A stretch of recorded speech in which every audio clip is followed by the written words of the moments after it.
Hello, and welcome to the Cycle Starters podcast, where we explore the transformational journeys of individuals breaking generational patterns and starting new cycles in their lineages. I'm your host, Heather Rebecca Wilson, and today I'm thrilled to welcome Manjit Khalsa, a love, sex, and relationships coach, helping women break free from cultural shame and reclaim their authentic power.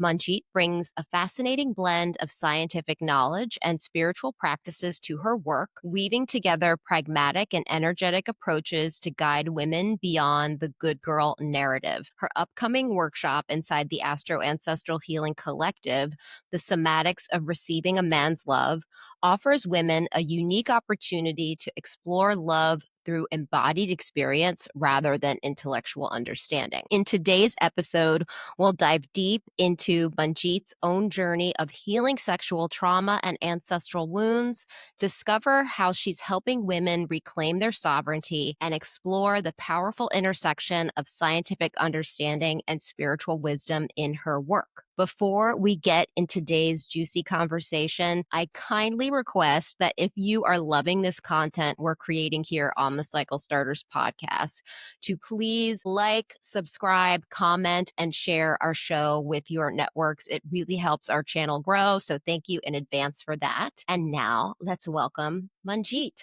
Hi, sis. How are you? I'm so great. Thank you so much for having me. And I'm excited to dive into this episode with you and love what you're doing. I appreciate that so much. Thank you for saying yes to being on the show. And thank you for saying yes to leading this incredible workshop inside of the monthly membership that is the Ancestral Healing Collective. So we'll get into that in a bit. I want to start today with your ancestry. So what can you tell us about your ancestral background? So I was born and raised in the UK. My parents are both from India, from a state called Punjab, and they both moved there after they got married. And so I have this ancestry and lineage linking back to India, but my parents are both Sikh, which meant they really didn't have somewhere to call home after 1984. So I'll give you a little bit of background. So for the Sikhs that live in Punjab, what ended up happening is they wanted to have their own country and their own state to call home. And after the partition, India was attacked and colonized for over 100 years. And so once that sort of evolved, the Punjabis or the Sikhs wanted to have their own country, but were never ever assigned their own country. So there was always this sense of war, this sense of unsettled, of not having home. So my parents moved to the UK, just as all immigrant parents do, to seek out better education, money, abundance, freedom, choice, all of these things. And in the 80s, there was another attack from the Indian government on Punjab. So from that moment on, I felt like I was a child of war, pretty much. So this lineage of war really runs through my entire system and my lineage. The Sikhs are known to be protectors, to be the warriors throughout of history in India, to fight for people's sovereignty, for speaking up, for others to have a voice. And so this lineage of being powerful leaders, but also being in this state of war has really been what's activated my healing, is just feeling like I've been in survival. Even though I was raised in the UK, I had access to things nobody in my lineage has ever had: education, food, choice, travel, a British passport. All of these were luxuries. So yeah, strong lineage of warriors, a strong lineage of lots of discipline, spirituality, and yeah, connection to the earth. In another sense as well, my granddad, all my forefathers were farmers. So there's also that runs through my lineage. Everybody was landowners, they're farmers, they had sugarcane crops. So that's also sort of weaved into what's held in my bones. Beautiful. Thank you for sharing that. I don't think I've ever had anybody on the show with this particular ancestral background. So this is exciting. I'm curious, when did this concept of ancestral healing even enter your consciousness? When did you realize things can be passed down through the generations? And most importantly, when did you feel like I have the power to start new cycles? Wow. So this is very layered. Consciously, I would say it's only really been the last sort of 6 or 7 years I've been able to put it into words with reading more about trauma healing, about what happens in our bodies, why we're responding to certain situations that cognitively make no sense. So having the language is very recent. But ancestral healing, I would say, went back to probably, so I got married in my 20s, and I remember thinking, I sound and act just like my mum, and I Mhm. don't want to sound and act like my mum. And I noticed that his patterning was very similar to also cultural norms, but also he was a lot like his parents. And so we were repeating this same cycle of what Indian couples do. And it was insane. It was like I was just playing out this role without having any freedom or any way of breaking this prison. It was almost like I was just handicapped, for a better word, and almost possessed by another entity that sort of played this role of dutiful wife and daughter-in-law. And I had no idea who had taken over my body. It was almost like an alien invasion. And it just puzzled me so much. But it was almost like 20 years later, I would find words for this learned behavior before cognition. That's why it made no sense. I hadn't had words to it because it was learnt before I even knew how to speak language. Some of this stuff is, as you know, inherited from the womb. And then learning about egg wisdom, where I was an egg inside my mother's body when she was inside my grandmother's body, right? And so just little bits of information, having this education started to awaken something inside of me that was like, wow. You know, when we say like blood is thicker than water, it literally is. It really formulates the way we relate to life, the way we build our relationships, the way we respond to situations. And it runs so, so deep. And my biggest value in life is freedom. It truly, truly is freedom to be myself, freedom to express myself, to be sovereign. And none of that felt like sovereignty to me or freedom. It felt like I was just carrying out things without any conscious choice, really. It was very autopilot, habitual, didn't even bring consciousness or light to it. So yeah, the words only came recently, but the patterns have been there all the time, throughout my life. Just crazy things, you know, being abused. I'll just say that in my marriage, I was this educated chemistry graduate. I was second in charge in a high school. So I had this incredible leadership position and all this innovation, so creative. And then I was this Indian bride at home that was abused by her in-laws. And it just makes no sense. It made no sense to my friends at the time. It made no sense to my colleagues who would see me coming in and being this amazing woman at work. But then I'd share some of these stories that were happening at home and it made no sense. And I think it's like, it does feel like you're walking as a split person. There is a fragment between who you are truly and who you're behaving as or the roles that we play. So that was just a small example of how it's just been this perpetual journey of trying to work out, where am I? Why am I choosing to do this? Why is this interaction happening with this person like this? This is so powerful. Thank you for what you just shared. And I think since you brought up the generational patterns, let's dive deeper. What patterns do you feel like you are breaking in this lifetime in terms of what's been passed down through your lineages? Yeah, well, sister, definitely the whistleblower pattern breaking rainbow sheep of the family. So I am the first woman who ever had an education in my entire lineage.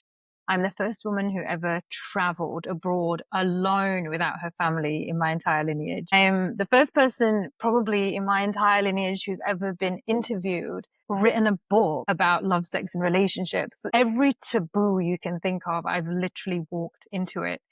I was the first person who left a marriage. I'd literally walked out of a marriage knowing that it was so confronting to the culture that I was raised in that I was willing to walk my path alone if that meant choosing my sovereignty. So I've broken so many patterns, pretty much everything that's left people in shock, in horror, to the extent where my family actually did disown me and said, we have no space for someone who is going to keep challenging our culture and the way we do things, because it was so threatening to change, to try something new. And they had no label for me. I wasn't a horrible person. I didn't break the law, but yet I broke the unspoken rules of no woman does this. Who do you think you are? And it's like, that's right. Who do I think I am? In having the courage, the bravery, the audacity to try something different. Initially, it felt like a lot of action orientating, breaking patterns, doing things. And then the last sort of 7 or 8 years, I would say breaking the patterns has been an inside job. It's been sinking deeper into my somatic reality in my body to see what patterns are still playing out despite me taking action. Because I looked great in terms of, yes, you have an education, yes, you've traveled, but is there peace in my body as I'm doing this? Or am I still perpetually in survival? So I've left this home, I've broken these patterns, but what came with that?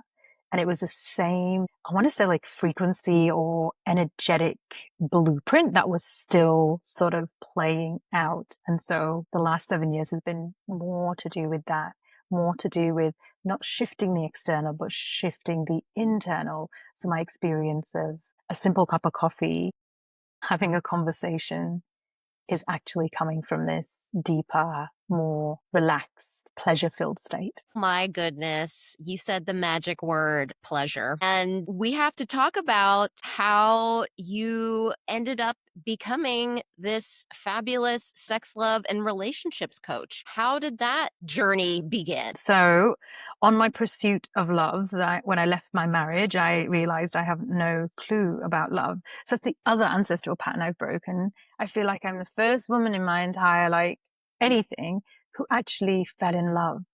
Love is like such pro-choice. You choose the person you want to be with for no other reason other than you just adore each other, you cherish each other.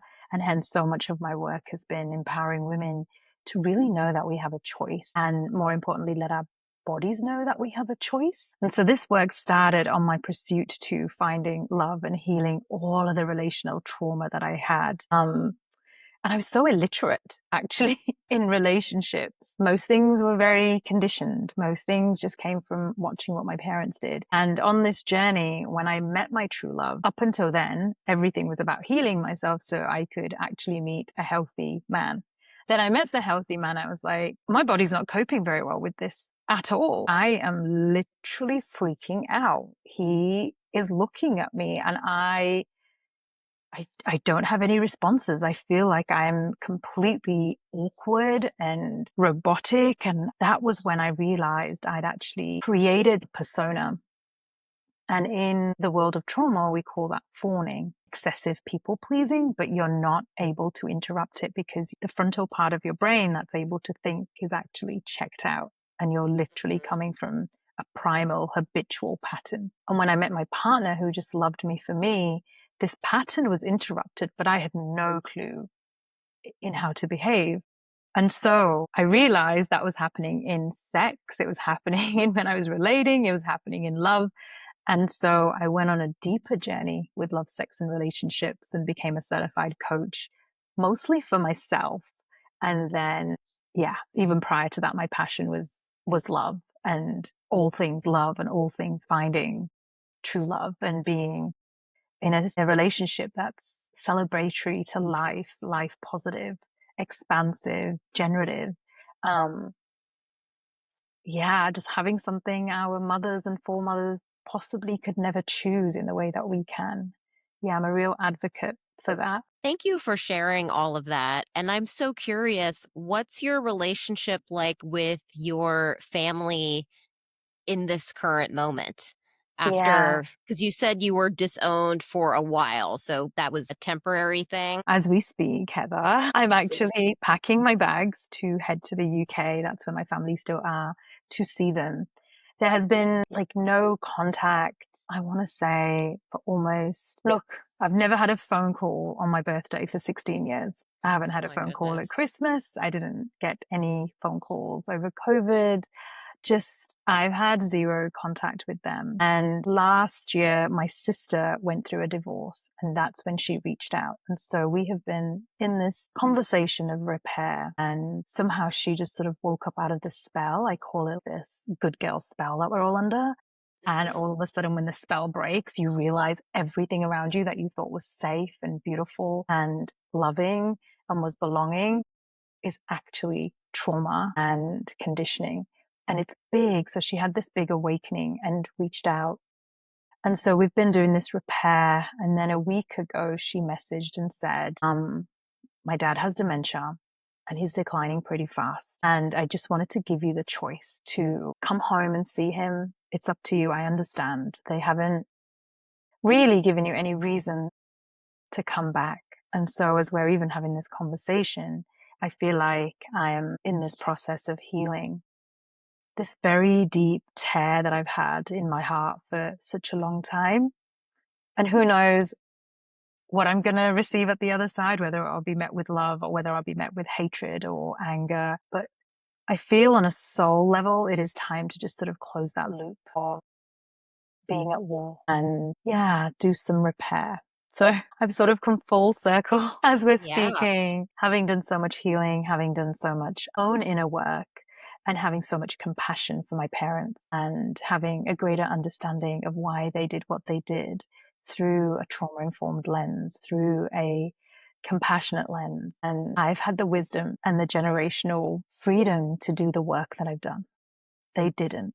So I also can't hold them accountable for the things, not saying that it's okay, but also I don't want to be putting such a big, like, you're accountable for this and pointing fingers when actually they did a good job of raising me. They had me ask questions. They empowered me enough to know when something was right and something was wrong. And they did their best. So Oh my goodness. This is such a tender moment and yeah, uh, a turning point for you. And I really want to acknowledge you for all the healing work you've done. It definitely comes through with your energetic transmission. And I want to acknowledge your courage and your bravery for, opening the door um, to them again. And I was under the impression that it was just your parents that had shut you out, but it sounds like you were estranged from your sister as well. Do you have any other siblings?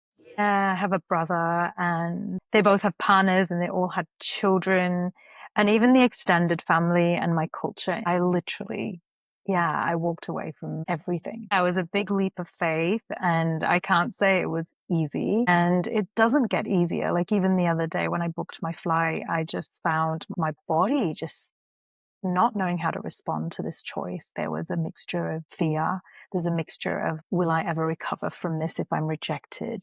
There was a strength there. So anyone listening, when you make these brave choices and you break these cycles, it never gets easier. The more work you do, you actually soften so much more. So you're even more sort of exposed. Like there is no real barriers or shells or you know what I mean? But also that's part of the work is to soften and to hold yourself in that.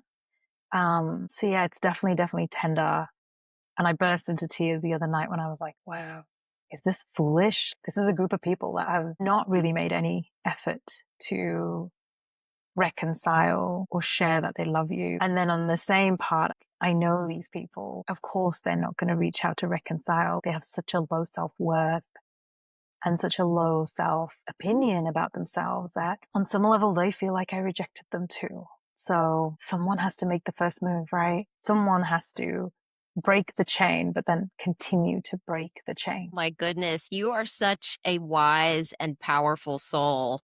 You What a journey you have been on, and you're still walking this path, and I can't wait to reconnect with you after you've had this experience. I'll have to have you on again because this is so powerful, like I said, and it's like ancestral healing in real time Yeah. what you're doing right now. So Yeah. thank you. Thank you for saying yes to walking this path. I know that your ancestors, your healed, whole, and abundant ancestors on the other side are really happy for you and proud of you and love you so much. What you're doing is impacting the generations to come. So, yeah, it takes a lot of guts. It takes serious ovaries to be that cycle breaker in the family, which now I want to talk a little astrology, if you don't mind. Yes. In the Astro Ancestral Healing Collective, which is the monthly membership I've created, we engage with pleasure as transformative medicine and also astrology as a framework and a language for not only understanding yourself as an energetic being, but really empowering you on your ancestral healing journey. And I include the jade egg, the crystal egg work, the feminine embodiment practices, because that's what I used along the very beginning of my ancestral healing journey. I still come back to pleasure regularly because what I found is that that is what sustains you along your ancestral healing journey, because there are so many ups and downs, and we do have to balance the trauma healing, Yeah. with Yeah. some lightness and with some joy. So part of the membership is that members get access to a new moon pleasure practice and dance party every month. And then also we have a guest expert led workshop, and you're going to be our guest expert teacher in July. So we will talk about that in a second. But I want to know if you wouldn't mind sharing your sun, moon, and rising signs with our community if you know them. Well, I'll do my best, but I don't really know them. I know that I'm a Sagittarius. Yeah, your sun is where the sun was the day that you were born, Yeah. and that is where you shine. That is the special sauce that you mix into everything that you do. It's your life force energy. Your rising sign is the vehicle for your divine mission. So the reason we ask for people's Mm, birth times when we do a natal chart reading is to get rising sign exact, because it actually changes throughout the day. And so, amazing. yeah, it's super amazing. So, your rising sign is your perception of reality, it's the lens that you see everything through. And the people that you're meant to serve actually, they are attracted to your rising sign qualities. And sometimes our rising sign qualities are in the shadow, whether they're, the high expression or the low expression, because we're so aware of our sun sign, because that's how we see ourselves.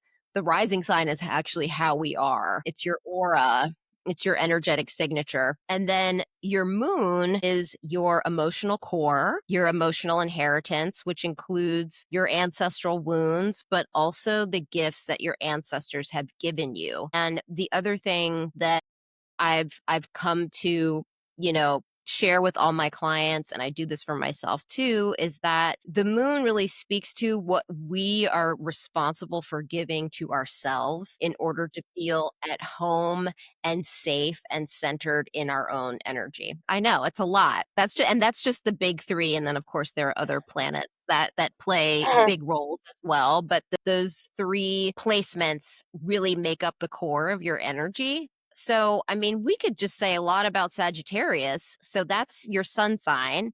So Sagittarius is mutable fire, and fire is our passions, creativity, the creative spark, intuition. And when we have a sign in a mutable element, it means that it's changeable and it's adaptable.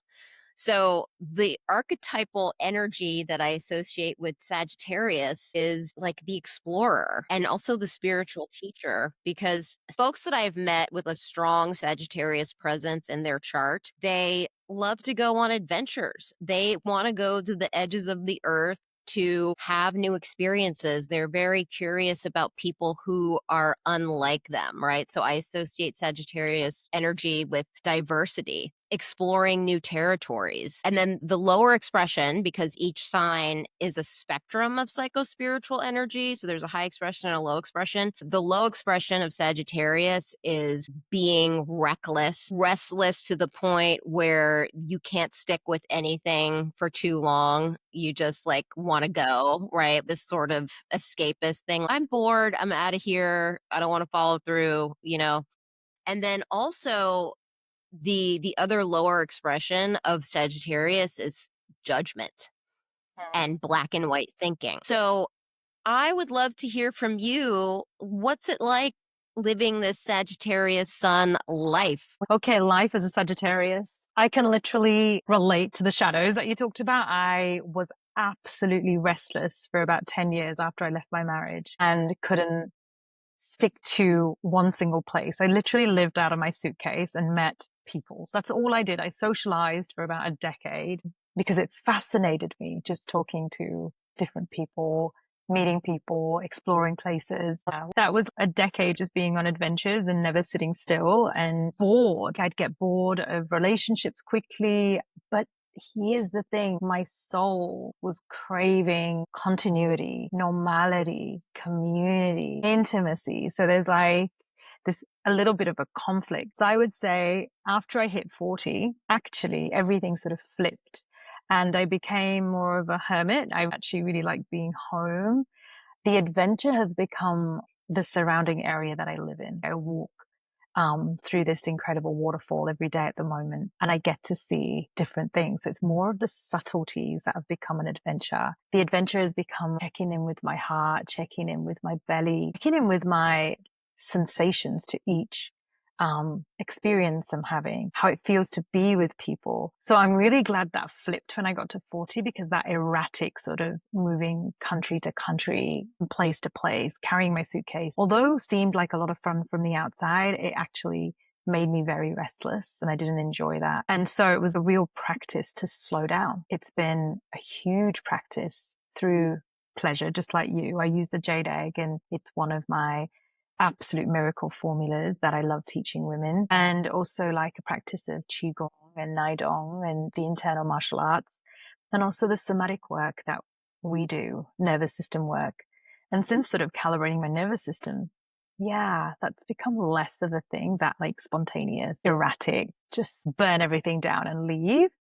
And I have stuck to being a love, sex, and relationship coach now for almost 12 years. So that's also awesome. Just breaking these patterns because what my nervous system wanted is different to this other behavior that seems to be driven from another place. Don't know if that makes sense, but yeah. Yeah, it makes a lot of sense. I mean, whenever I talk about fire signs, so I'm an Aries sun, so I can relate. We both have fire in our charts. The thing I always say is that fire is very useful when we're camping and we want to roast some marshmallows and we want to warm our hands, on a chilly night. And fire can burn a house down. Fire can destroy a forest. And so, what's your relationship like with your temper? Because Sagittarius can be explosive sometimes. Can you speak to that at all?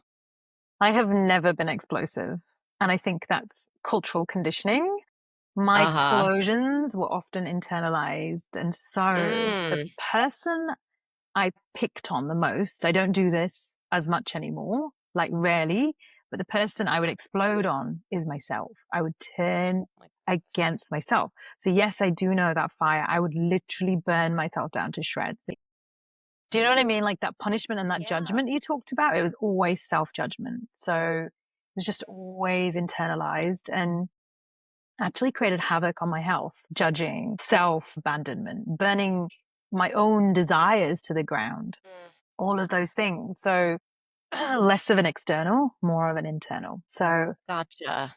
yeah. Thank you. Thank you for sharing that. All of us have all the signs in our charts, and what you just shared with me is a dimension that I didn't even realize was there with Sagittarius. So this is very cool. I love having these conversations because I learn Yeah. too. So this is super cool. Yeah. Well, I want to chat a bit about this amazing experience that you have put together for the members of the Astro Ancestral Healing Collective. And by the way, if you're watching this and you're not a member but would like to come to this workshop, you can. It's just $30.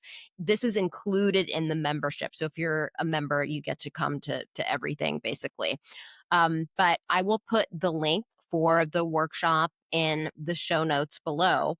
But this is happening Thursday, July 10th at 8 p.m. Eastern, 5 p.m. Pacific. And then you're going to have to put your time on there too, because you're in a different time zone. But your workshop is called The Somatics of Receiving a Man's Love. So, what can you share about this experience? How would you tell them to best prepare to get the most out of it? Wow. Well, preparation, I would say, is come with an open mind, a space so you can actually experience a listening for your own body's wisdom. I try to lead people into something, a space where they can actually touch part of themselves that are very truthful. And sometimes the truth isn't easy, but you've all heard a little bit about my journey. I'm definitely all about shining light on what's true and following and choosing yourself and loving yourself to the extent of actually putting a stake in the ground for that. You're really willing, talking about Sagittarius, you're really willing to burn for that. I was willing to burn for my freedom. And that's the energy that I bring. So I would say prepare by creating some intentions beforehand, having some water, maybe even having a candle lit to bring some of that fire energy into the space and the light into the space, and come with an open mind and a curious mind, because we're going to go on an adventure inside your body to really work out how you receive a man's love, what parts of you are hungry for a man's love. And the reason I'm talking specifically about men is I think so many of us as women have been taught to give and give and give and give and deplete and deplete and deplete.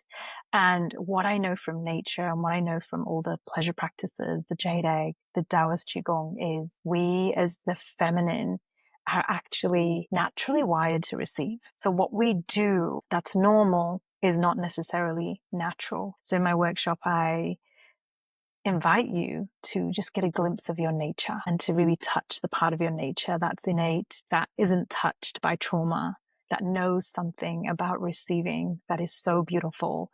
And my prayer for every woman is to know that you are the most graceful receiver, and that there is, a plethora of men out there who just want to worship, be devoted to you, your pleasure, your desires, your protection. And it's taken me a really, really long time to know that about myself, to receive that from a man. And now I feel really empowered to transmit this to you, but also invite you to know that there is so much love. There's so much love in this world. And I don't know about you, Heather, but I think we're in a love depression on our planet where I've never met a single person that ever says to me, I have so much love, I'm done with it. I have enough now.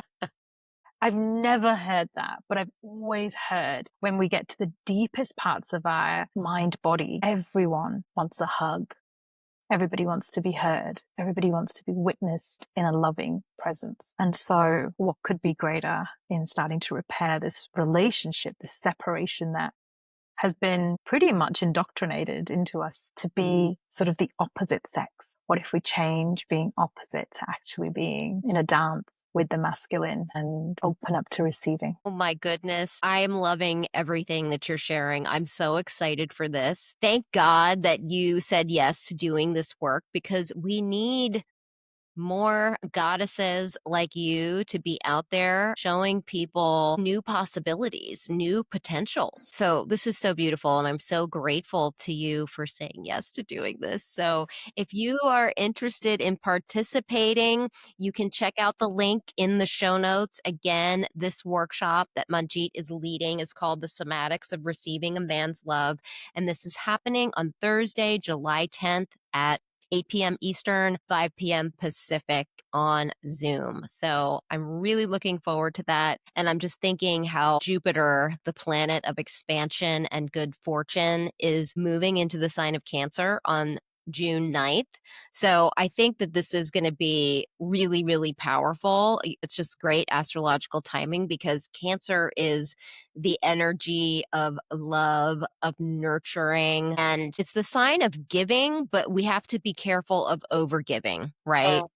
And I feel like Jupiter being in Cancer for the next year or so is going to be expanding our understandings of how to relate to one another with healthy, loving boundaries, right? Like, how can I still give in the same ways that I want to give, that I feel called to give, but also how am I prioritizing my own needs, right? Yeah, And the yeah. receiving. So I feel like this is all divinely ordained. This is all divinely organized. I'm very excited for this. So, what can you share with us that you're excited about right now? What are you working on right now? Well, this is part of it is actually receiving more love from the masculine. I have the most incredible partner, and he's been such a big part of my healing, this wound with the masculine and repair, and even this courage to go and see my dad and repair that too. It just feels like Yeah. it's just so up for me right now is this love for the masculine. I've never felt such a rush and a respect and I don't even know what to call it. I'm just so bubbling with absolute awe of the men in the world and in my life. And this is, I guess, the new evolution of my work. And as you were saying, it's going to be about giving, but the giving is in the receiving. When I receive my partner fully receiving, he is full. He is so full. He is walking different, talking different, behaving differently. He is the luckiest man on this planet when I look at him just lovingly with my presence. He doesn't need anything else from me. And I think this is the big dupe. This is the big lie that we've been told that we have to be all of these things. But actually, the greatest gift is when we receive each other the way we are, receive people's love the way they love. It just starts to open up so much more and we all get to blossom together. And that becomes a society of givers, right? So there's so much in there. Like you said, yeah, I'm excited about that. I'm excited about this repair with my family. Yeah, just this new era. And I want to say, Heather, that I recently moved to the forest. So talk about this adventure queen moving to the forest and we're close to a waterfall. And it's the first time Oh, I've ever lived. lovely. Yeah, lived in nature and lived on property. I'm learning lessons really quick about the mice and the snakes and the other things. Suburbia felt like an artificial world. And so I'm really excited about this new chapter of being closer to nature and slowing down even more and watching the stars at night, lighting a fire with my beloved. It's the simple things that I'm really excited about. Gorgeous. I love this. Congrats on moving into the forest. This sounds absolutely magical. I love that. I love being in nature. It's so healing. It's so grounding. It's great for the nervous system. It's incredibly inspiring. So I'm very, very happy for you. That's Yeah. awesome. Well, so this has been an amazing conversation, Manjit. I'm so excited for your workshop. I always end each interview with the same question. So the question is, what cycles are you starting in your lineage? I'm starting the cycle of forgiveness. I'm starting the cycle of authentic expression.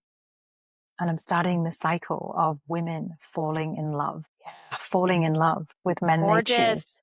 Yeah. I love it. I love it. I love it. This is going to be juicy. This is going to be so potent. I am really looking forward to it.